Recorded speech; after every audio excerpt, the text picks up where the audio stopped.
اعوذ باللہ من الشیطان الرجیم بسم اللہ الرحمن الرحیم ان فی خلق السماوات والارض، بے شک آسمان اور زمین کے پیدا کرنے میں، واختلاف اللیل والنہار، اور رات اور دن کے بدلتے رہنے میں، والفلک التی تجری فی البحر، اور کشتیوں میں کہ جو لے کر چلتی ہیں دریا میں، بما ینفع الناس، لوگوں کے کام کی چیزیں، وما انزل اللہ، اور جس کو اتارا اللہ تعالیٰ نے، من السماء من ماء، پانی میں آسمان سے، فاحیا بہ الارض، پھر زندہ کیا اس سے زمین کو،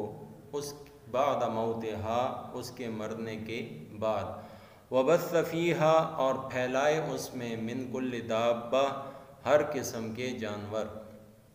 وتصریف الریاح، اور ہواؤں کے بدلنے میں، والسحاب المسخر، اور بادل میں جو کہ تابعدار ہے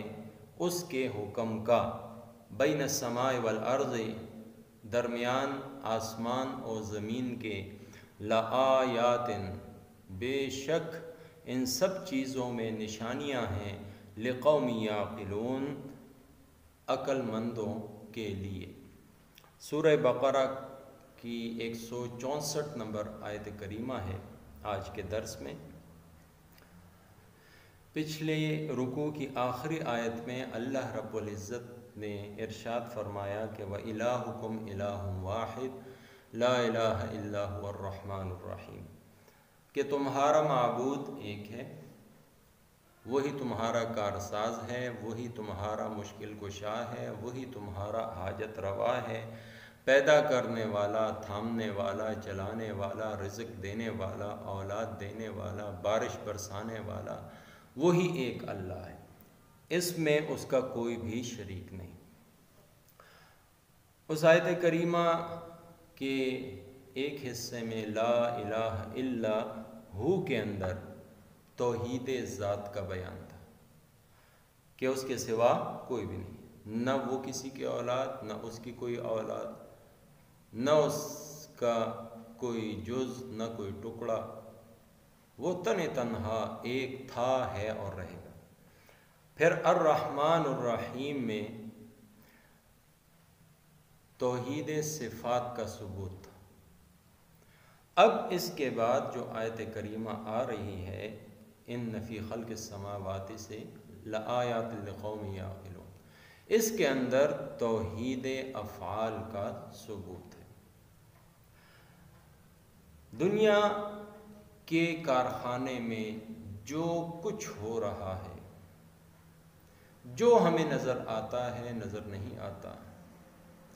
اس سب کے پیچھے ایک اللہ کا حکم ہے،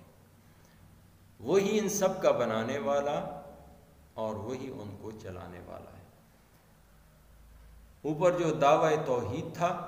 اب اس توحید کی دلیل آ رہی ہے۔ سب سے پہلے اللہ تعالیٰ فرماتے ہیں کہ خلق السماوات والارض، آسمانوں کو دیکھو، بغیر ستون کے، انتہائی مضبوط اور بہت دور، انسان کی رسائی سے بالا، اللہ جل جلالہ نے پیدا کی۔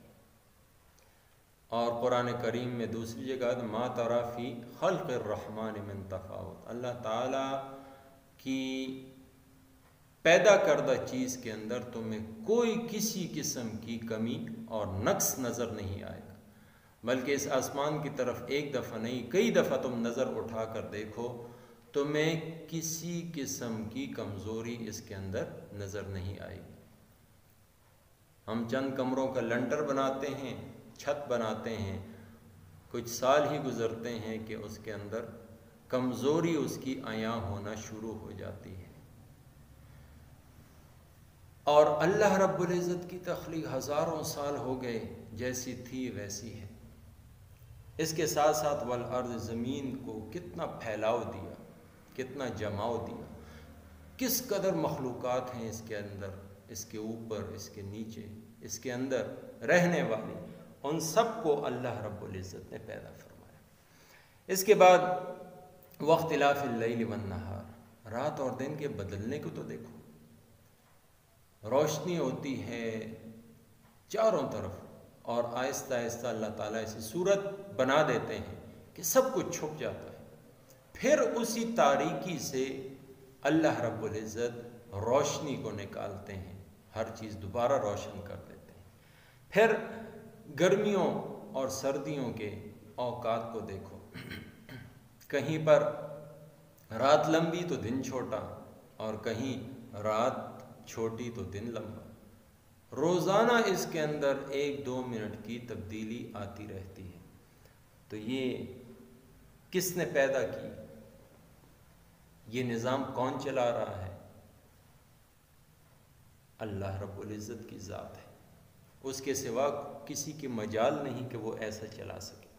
پھر اس کے بعد تیسری جو چیز بیان کی، والفلک التی تجری فی البحر بما ينفع الناس، اللہ رب العزت نے پانی کو، سمندر کو، دریا کو تمہارے لیے مسخر کیا، اس کے اندر تم بڑے بڑے جہاز اور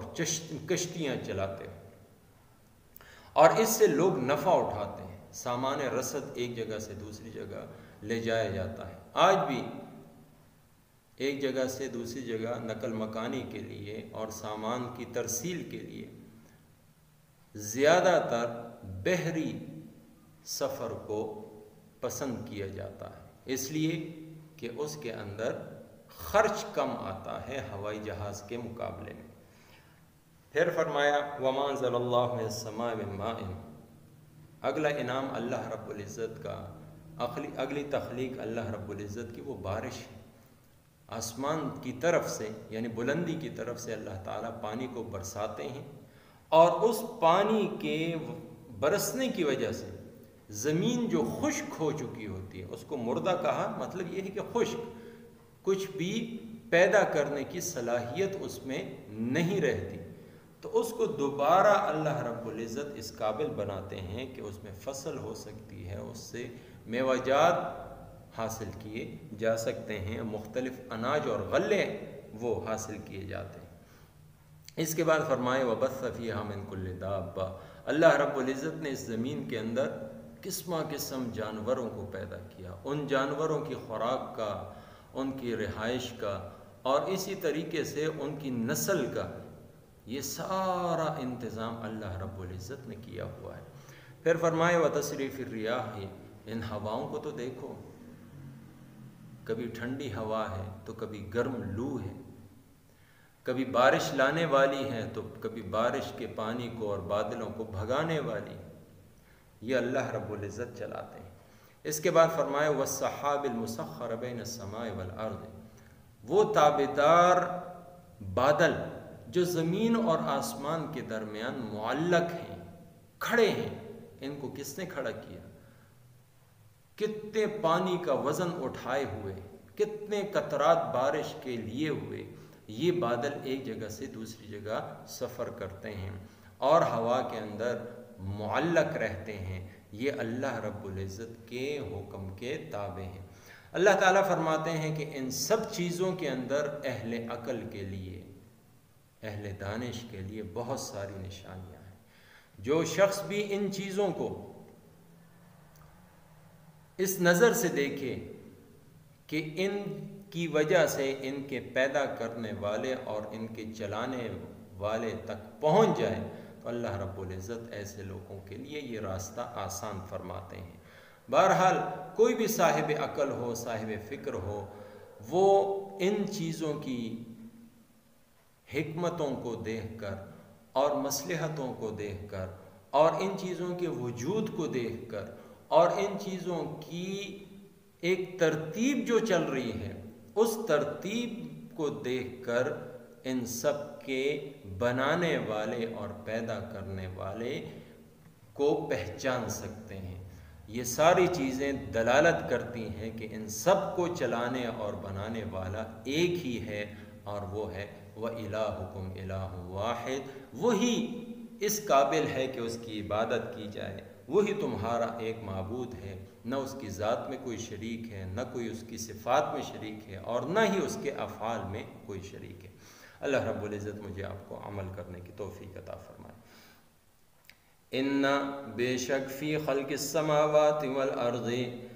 آسمان اور زمین کے پیدا کرنے میں، واختلاف اللیل والنہار اور رات اور دن کے بدلتے رہنے میں، والفلک التی تجری فی البحر اور کشتیوں میں جو کہ لے کر چلتی ہیں دریا میں، بما ینفع الناس لوگوں کے کام کی چیزیں، وما انزل اللہ من السماء من ماء اور پانی میں جس کو کہ اتارا اللہ رب العزت نے آسمان سے، فاحیا بہ الارض بعد موتها پھر زندہ کیا